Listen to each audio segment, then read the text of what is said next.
entendem suas diferenças de transe. Então, de um modo geral, do ponto de vista dos daimistas, o transe de incorporação praticado na barquinha implicaria numa experiência de descontrole tanto do corpo quanto da mente e do espírito. Isso do ponto de vista do adepto do Santo Daime, de alguns grupos do Santo Daime, vendo o ritual da barquinha. Ao mesmo tempo, os integrantes de diferentes grupos da linha do Santo Daime tendem a conceber seus próprios rituais e sua própria experiência estática com uma experiência que envolve processos que destacam um controle, seja um controle do corpo através do bailado, que é ritmado pelo maracá, né, um bailado que se realiza, a pessoa dança sempre no mesmo lugar, ao invés de girar, que é o que acontece na barquinha e na Umbanda. Então, o daimista tende a ver a sua experiência estática como uma experiência de controle do corpo, da mente e do espírito.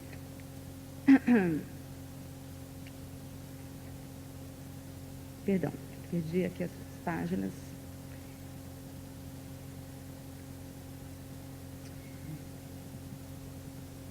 Então, o daimista tende a ver a possessão por espíritos como uma situação de descontrole, na qual as forças estranhas e inferiores tomariam e ocupariam o sujeito para dominá-lo. Nesse sentido que os rituais da barquinha podem aparecer muitas vezes para os daimistas como situações de desordem. Então, vou citar aqui um depoimento de um adepto de um centro do Santo Daime lá de Rio Branco, do Acre, do Alto Santo, que é o centro originalmente criado pelo mestre Irineu.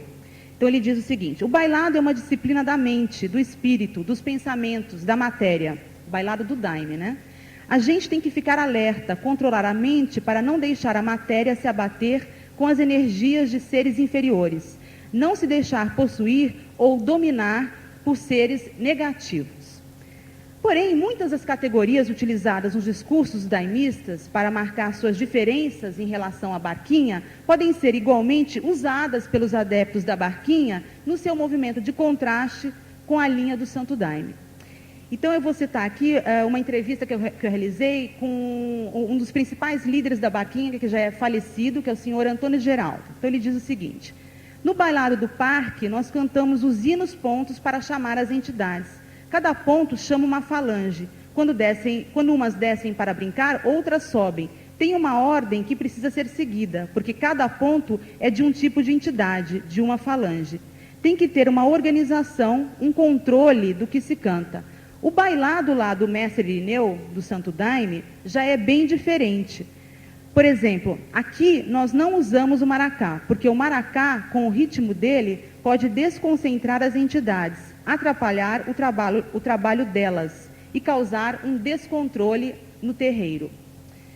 Então, o maracá é um instrumento, né, indígena que é usado no bailado do Santo Daime, é imprescindível, né? Se diz que toda pessoa que participa do ritual do Santo Daime tem que usar o maracá para marcar o ritmo do bailado, e que não é usado na barquinha.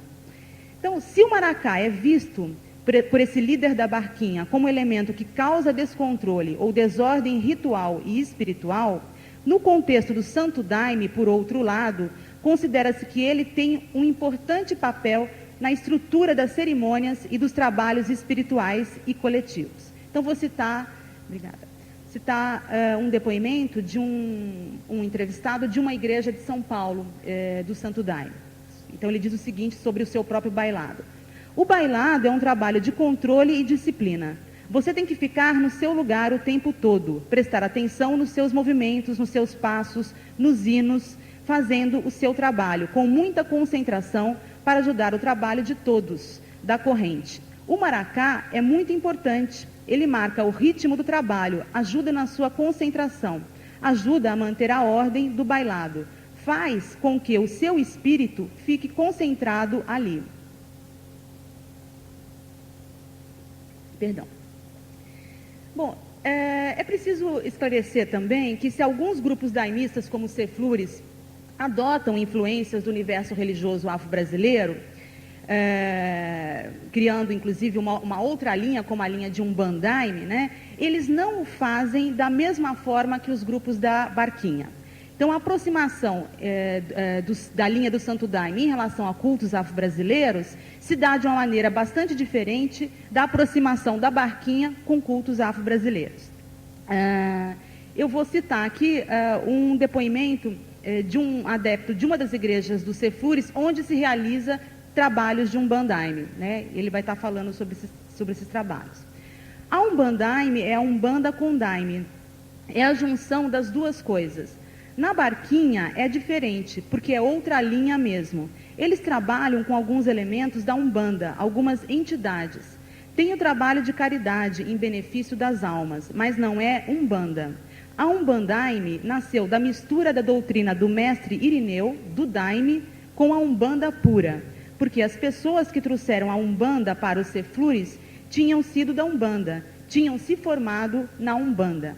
Então, aqui nesse depoimento, a gente percebe que a coisa mudou um pouco de figura. Então, as mudanças mais recentes no interior da linha do Santo Daime, com o surgimento de uma linha de Umbandaime nos Ceflures, inserem novos elementos no movimento de contrastes entre a linha do Santo Daime e a linha da Barquinha, né? Então, se inicialmente a linha do Santo Daime se via como menos afro em relação à linha da Barquinha, hoje em dia é um pouco diferente, porque nesse depoimento, por exemplo, a gente percebe que um grupo daimista é apresentado como mais próximo da Umbanda pura do que outro grupo pertencente à Barquinha.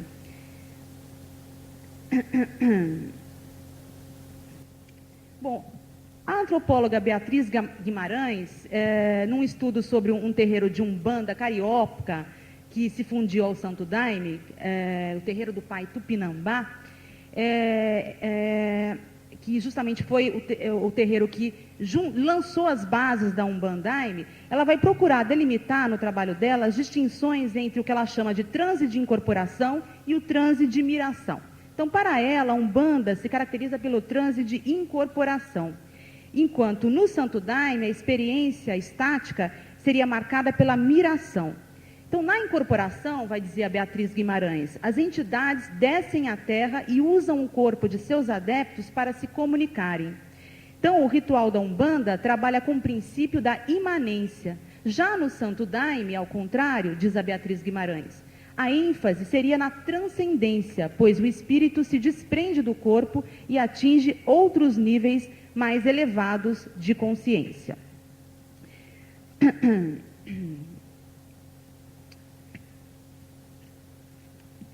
Bom, esse tipo de perspectiva da Beatriz Guimarães tem toda uma validade, mas eu creio que é possível fazer uma certa observação crítica em relação às conclusões do trabalho dessa antropóloga. Porque esse tipo de perspectiva, muitas vezes, pode redundar num dualismo muito excessivo, distinguindo radicalmente um tipo de transe transcendente ou ascendente e um outro tipo de transe onde ocorreria a possessão e a encarnação e que seria descendente.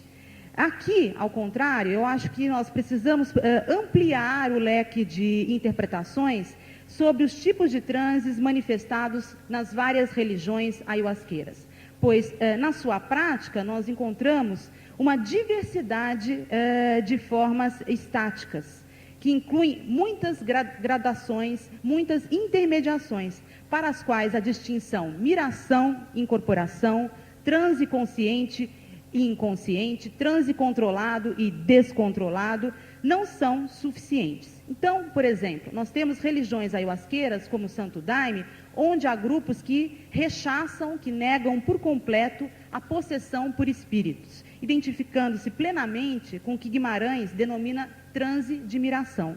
Mas já há outros grupos, na linha do Santo Daime, que aceitam parcialmente a incorporação. E ainda há grupos no Santo Daime, nos quais a possessão por espíritos é tão aceita como em cultos tais como a Umbanda e o Candomblé. Já na Barquinha, por outro lado, mescla-se Daime, miração e transe de possessão. Neste caso da Barquinha, aliás, as distinções entre tipos de transe são ainda mais complexas, pois as categorias de irradiação, incorporação e miração, antes de serem experiências fixas, se interpenetram. Então, a miração, por exemplo, classificada normalmente como uma viagem astral ou como voo xamânico, no contexto do ritual da barquinha, ela pode ser um caminho para a abertura da mediunidade. A mediunidade que vai justamente possibilitar a manifestação dos seres espirituais através da incorporação nos fiéis. Então, eu não quero aqui negar que existem distinções entre esses tipos de transes nas várias religiões ayahuasqueiras, mas quero apenas salientar que essas distinções, elas não são radicais, mas antes implicam em uma série de pontos de intersecção. Então, é isso, basicamente, que eu queria dizer. Muito obrigada.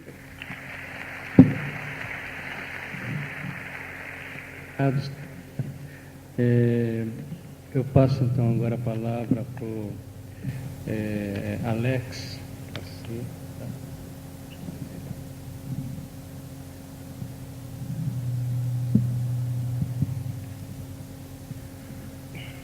Bom dia, gente. Também quero primeiramente agradecer a oportunidade de estar aqui, né? Já tinha ouvido falar bastante aqui da Nova Consciência, né? Não tinha surgido a ocasião de eu, enfim, participar, e agradeço ao Rodrigo, a organização do evento, a oportunidade.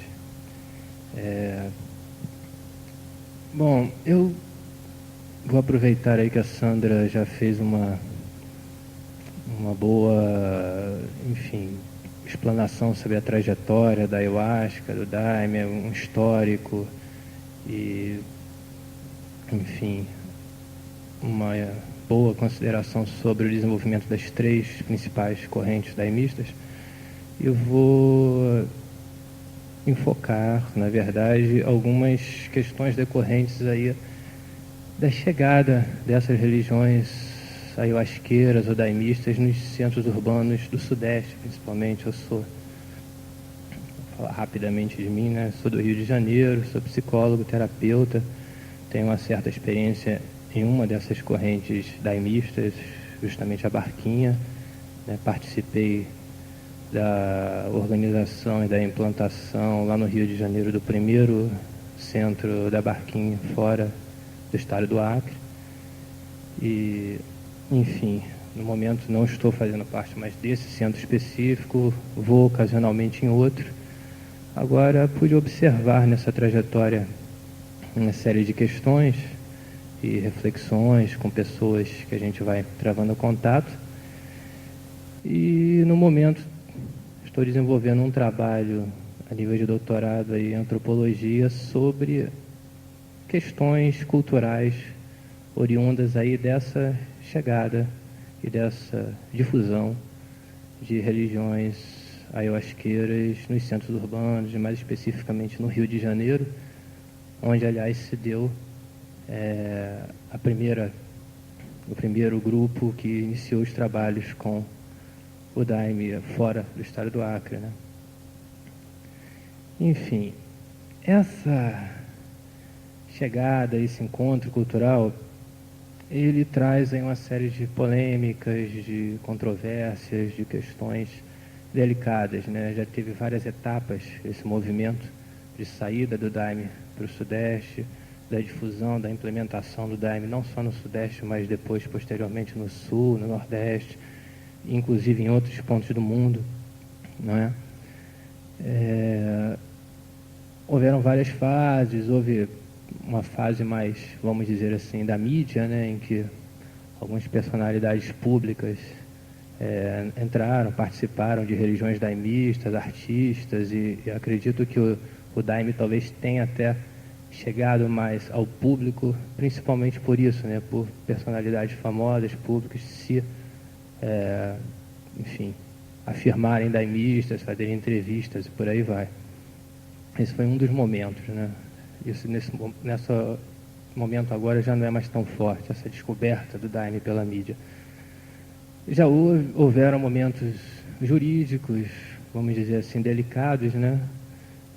Inclusive, essa é uma das ênfases que eu quero fazer, que nós estamos em um outro momento jurídico, assim, de, vamos dizer, repensar o status legal do Daime, né? Existe no momento uma um grupo multidisciplinar de trabalho proposto pelo Conselho Nacional Antidrogas, que se propõe justamente a estudar as possíveis novas apropriações e utilizações do Daime em contextos não religiosos, né, para pesquisa terapêutica e, enfim, outros contextos.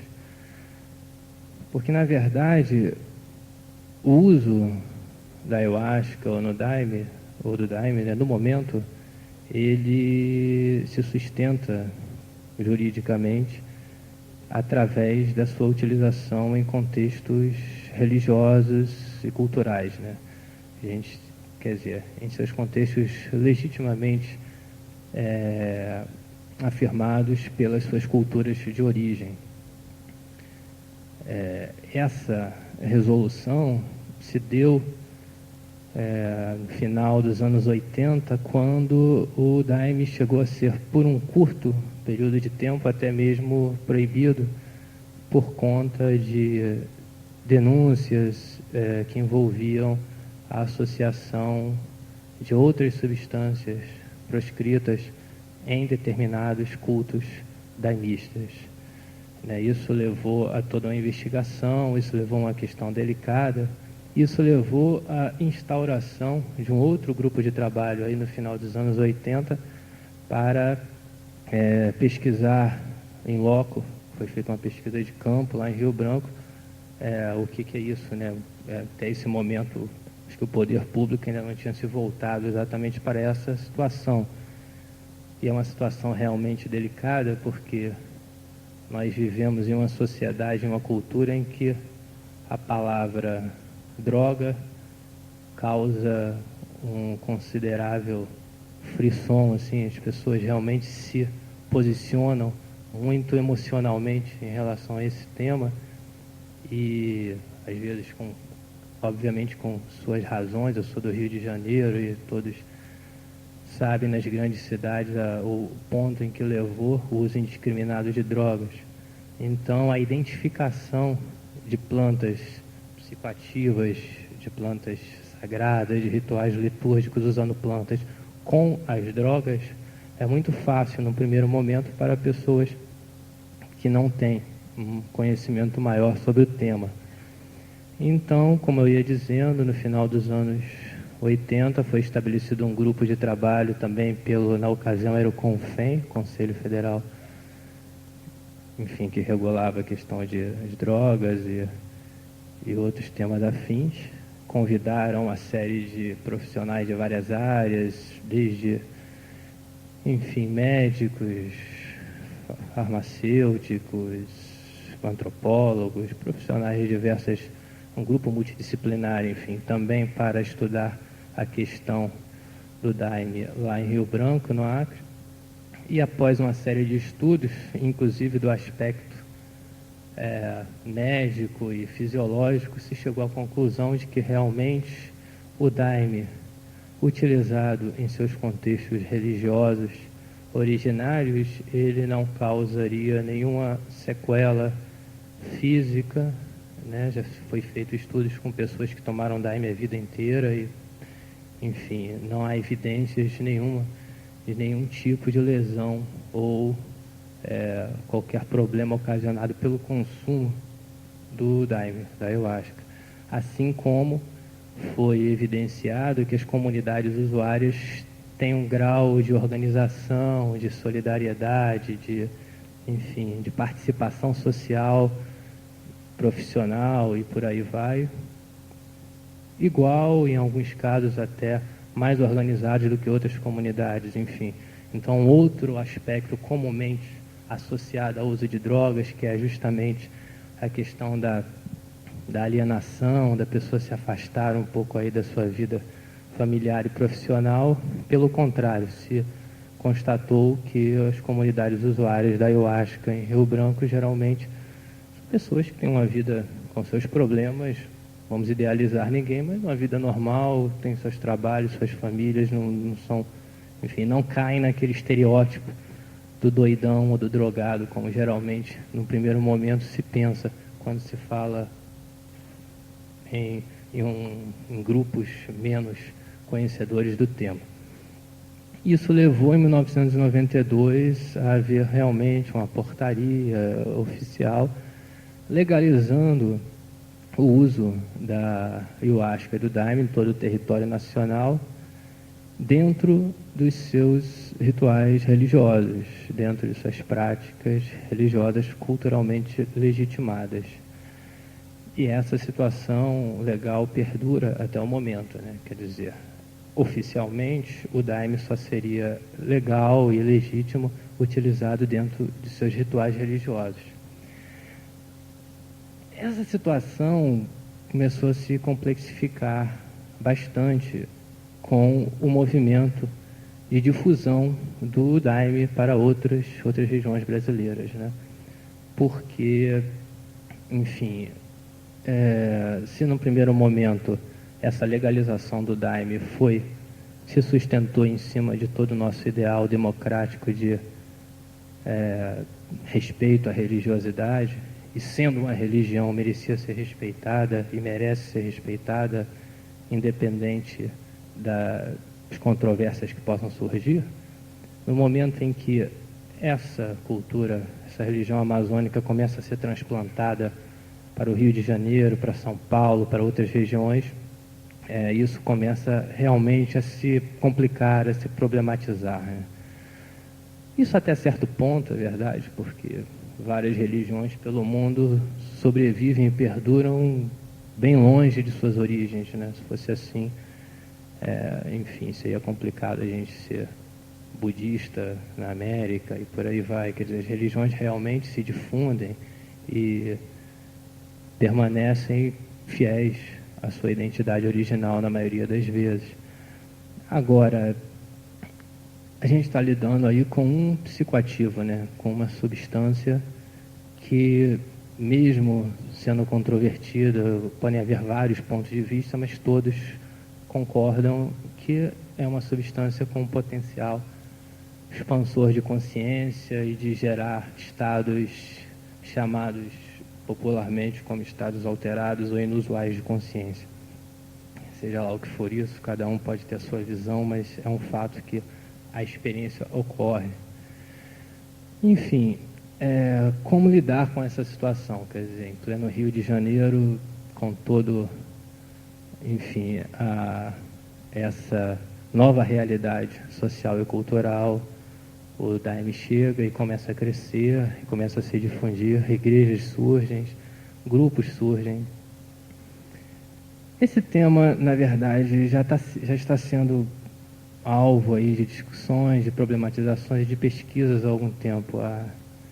Principalmente a Beatriz Labate, uma antropóloga, que fez um grande trabalho recentemente sobre o que ela qualifica como a reinvenção do uso da ayahuasca em contextos urbanos. Ela pesquisou alguns grupos de São Paulo e, enfim, trabalhou um pouco com essa ideia de que, na verdade, o que nós temos aí seria a reinvenção de uma tradição. Eu considero bem interessante essa ideia e concordo até certo ponto. Reinvenção de uma tradição, vou tentar explicar o que eu entendo e o que eu acho que ela quis dizer com isso. Ela se baseia bastante aí na ideia nas ideias principalmente de um historiador, o Eric Hobsbawm, que ele fala um pouco sobre o fato de que as ideias de tradição geralmente são muito mais imaginadas e fictícias do que reais, né? Você muitas vezes tem um grupo que sustenta suas práticas em uma ideia de antiguidade que, na verdade, foi criada, imaginada em comum e aceita, mas nem sempre essa antiguidade é tão objetiva. Ela coloca esse ponto falando principalmente das religiões ayahuasqueiras, que se sustentam não só juridicamente, mas acredito que na sua própria prática e realmente se acreditam como legítimas representantes de uma tradição antiga. Isso realmente é bastante complexo, porque, na verdade, a ayahuasca, o uso dela se perde aí nos tempos. Sabe-se que várias tribos indígenas aí da Amazônia peruana e por aí vai usaram há bastante tempo. Existem indícios e relatos que ligam até o Império Inca o uso da ayahuasca. Enfim, é bastante tempo, não é, que se estima que a ayahuasca é difundida aí entre vários grupos.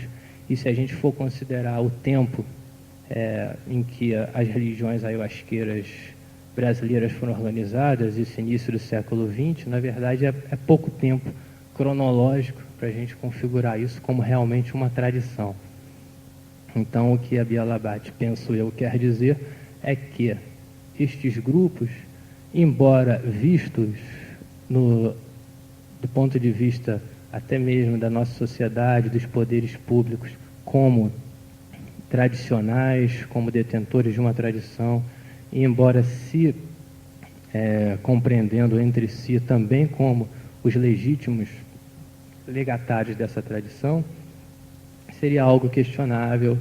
E a Bia, em um certo momento no seu livro, se assim eu entendi bem, propõe que o que estaria acontecendo agora nos centros urbanos do Sudeste seria um novo processo de certa forma análogo àquele que ocorreu lá nos anos 30 do século passado. Quer dizer, assim como os seringueiros do Acre entraram em contato com certas práticas de outros grupos e reelaboraram todo um sincretismo fazendo as religiões ayahuasqueiras, nós teríamos agora no Sudeste também grupos com todo um background cultural diferente, entrando em contato com uma tradição, entre aspas, e reelaborando isso dentro de outras práticas. O que eu quero dizer dentro de outras práticas?